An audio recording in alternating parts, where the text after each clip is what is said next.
Praise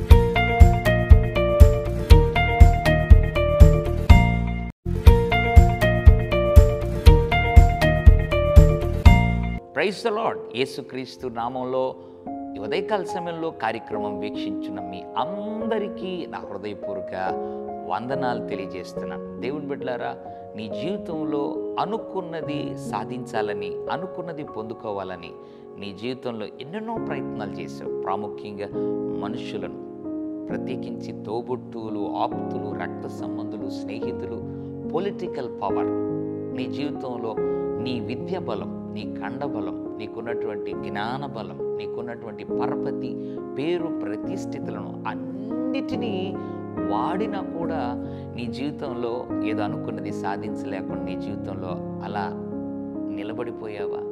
ఆశలన్నీ, కోరికలన్నీ మిగిలిపోయాయా? దేవుడి ఉదయకాల సమయంలో ఒక అద్భుతమైనటువంటి బలమైన క్రైస్తవ జీవితానికి అవసరమైన మాటను జ్ఞాపకం చేస్తున్నాడు. మార్కు సువార్త 9వ అధ్యాయం 29వ వచనం.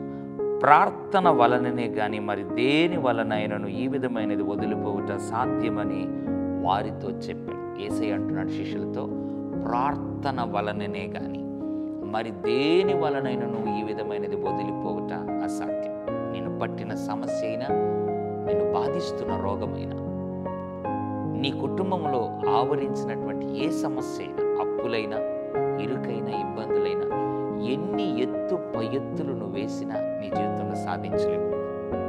ఎన్ని రకరకాలుగా లోకరీతిగా నువ్వు ప్రయత్నించినా, ఒకవేళ అవుతుందన్న ఆశ నీలో కలుగుతుందేమో కానీ అది సంపూర్ణంగా జరగదు.